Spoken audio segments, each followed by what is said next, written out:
Alright, hey guys, this is Burt from SoftTubes, and it's another movie review, and today this movie review is for Rocketman, which is Rocketman chronicles the life and troubles of Elton John, originally Reggie Dwight, following his issues with alcohol, drugs, and sex, and things like that. It's the second musical biopic to come out this year, following Bohemian Rhapsody earlier in the year. I think it was February that came out. Didn't do a review on that because that was before I was doing this stuff. But to me, it actually feels quite wrong to compare them. I didn't really like Bohemian Rhapsody. It has a lot of issues that I know a lot of people liked it, and the interesting thing I found was a lot of people liked it for the things that I felt were issues. They didn't like it for them, but it sort of smoothed over what would have probably been otherwise problems. But I'm going to try my best not to compare them because I do not think these two films deserve to be compared that way.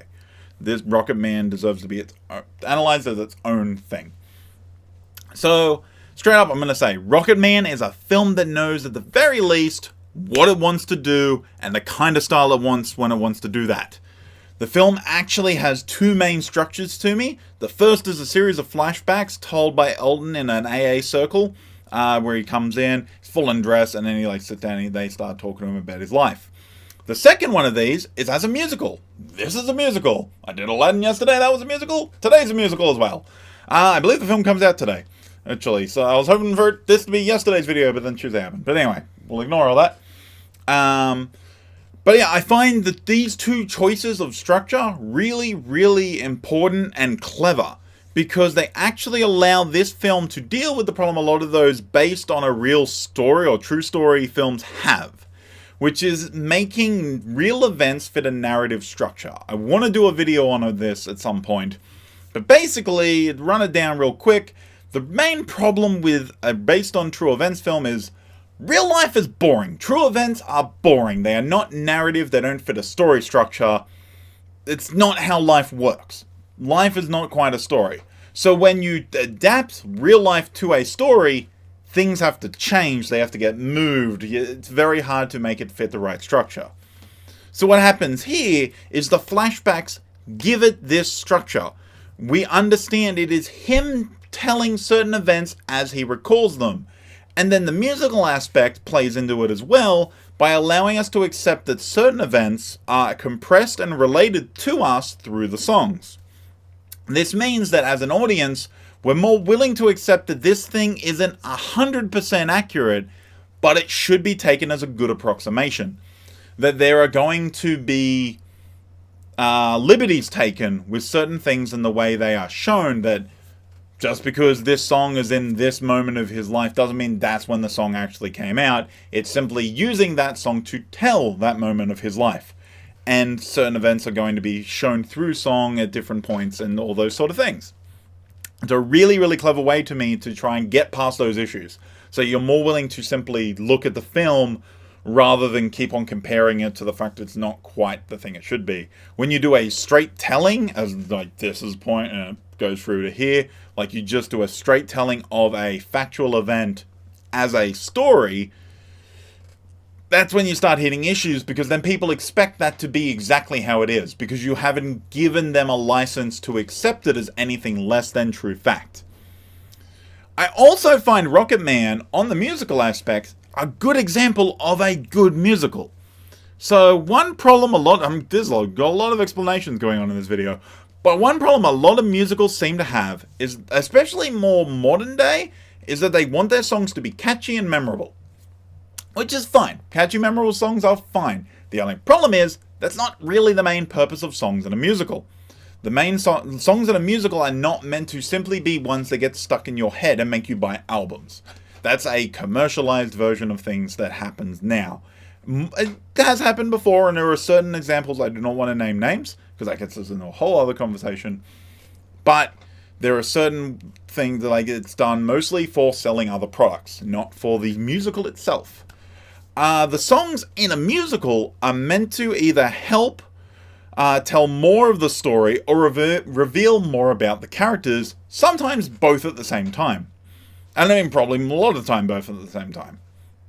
And given that pretty much every song in this film, I know there's a few that aren't, there's one song that I believe is original, but pretty much every song in this film is a pre-existing one from Elton John's discography.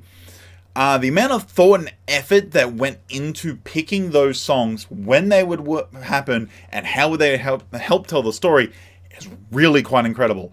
Because every song in this movie does what it should do in a musical. It helps tell story and character. That's what they do, and they are so good at it. Given that, they have to pretty much pick songs that he did. So how do you use that to then tell this story of his life? And they do it. Because the thing, he didn't write these songs as a story of his life, or at least not all of them. So trying to make that work actually is a little tricky, and they managed to do it pretty well for me. Every song helps tell us something and helps tell the story as a whole, rather than simply being there for the sake of it, which is what they could have done. They could have just shoved in Elton John songs randomly, just been like, here they are, like them, you like Elton John, that's probably why you're here. If you're here, you probably like Elton John, so we're going to let you listen to his music. It's not what you want. You don't actually want that when you're making a musical, and they get around that really well. It's also an incredibly cinematic film for a biopic. Biopics tend to be pretty standard, boom, boom, boom, boom, just telling events, not usually getting too fancy with the camera work. They're pretty standard drama, pretty basic stuff. There are incredibly surreal scenes in this film with amazing visuals this is a movie that I say you have to see on a big screen. If you watch it on a small screen, if you're like, I'll just wait to watch it at home, you're missing out. Not all of the movie is perfectly designed for the big screen, but there are moments in this film that are so much better viewed on a bigger screen. And it's so weird because it's a biopic. That's not what biopics do. Biopics are boring. Even when they're interesting, they're kind of boring to look at. You could just throw one on the TV at home, don't matter. This one's not like that. At least not for me. This is gonna be a thing, but you might watch it and go alright. But to me, you need to watch it on a big screen. And the visuals are used the same way as the music, as a musical. They help tell the audience more things about the story and the characters. They keep telling more and more about the story. And that's what it should do. Visuals are supposed to tell you things. The fact that you use certain camera angles and certain... the fact that you use silhouettes in this scene. It's supposed to tell you something. It's not supposed to just be there for the sake of it. And this does that. And it's so good at doing that. Because the songs and the visuals together are telling us stuff. And not always together. Sometimes they're separated and all that. But they're telling us things that otherwise they would simply have to talk at us with. They would have to be like, this is how this is. And that is boring. That is not how you really want that to be. You can't tell things as well with just words as you can with the visuals and the music. And this is a film that will keep you captivated so well. Whether it's the visuals, the music, the drama, or the cast. This movie will keep you on that screen. You will be locked in. And getting on the cast, Taron Egerton was a great choice for Elton. He doesn't just imitate the singer. This is a problem when you do real life people, especially popular real life people. A lot of times what they will do, and it's not necessarily the actor's fault. A lot of time it comes down to the filmmakers. It's what they want. They want to show what people knew of that person and throw that at them so they like it more. Because they're like, I recognize that guy. That's the guy I like. So they just do imitations. Egerton, I could be wrong. I don't know Elton John that well. I haven't watched a lot of just him talking in interviews. But he doesn't do just an imitation of Elton John. He actually tries to bring something of his own take to who he thinks Elton John is and how he feels about Elton John. And that makes it such a better performance for it. It actually is a heartfelt performance. God damn, that was weird.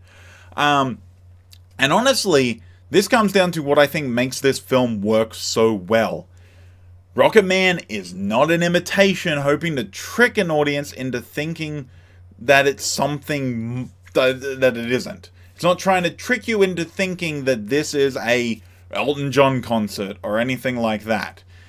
It has a story about Elton and it wants to tell it, but it's going to do it its own way, and it's going to shy away from any part of that. It's going to give you all the warts and everything bad.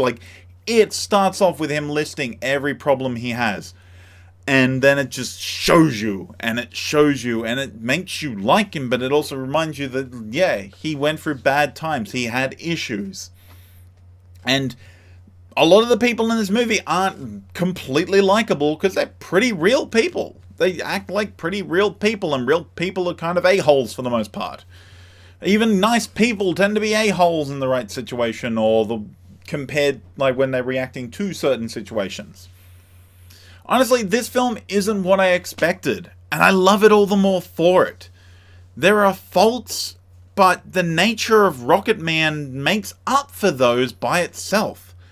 It just works in a way that it really probably shouldn't have, and it's such a good thing to watch because this is, like, I'm so happy to see films taking risks. This is a biopic taking risks. This is the safest kind of film you normally kind of see, and they're like, we're going to take risks, we're going to do things slightly different, and it's so good for that.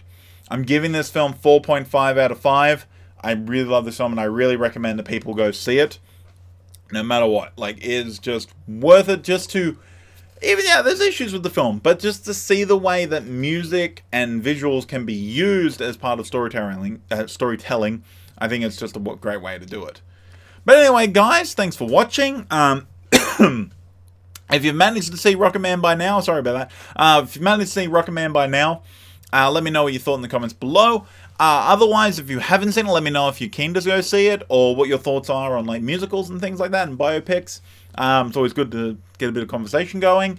And yeah, if you liked the video, you can like button. You didn't like it, you dislike button. And if you're new to the channel, make sure you hit that subscribe button, because it will keep you updated on all the reactions and all the reviews, and when I get back to video essays and also gameplays and things like that. But anyway, guys, thanks for watching, and I will see you in the next video. So far, these remakes have been a little bit They're technically well made for the most part, with some shining parts in them. They're just a bit lackluster overall, and that's kind of disappointing given how much love people have of the animated classics that these are based on. And unfortunately, Aladdin doesn't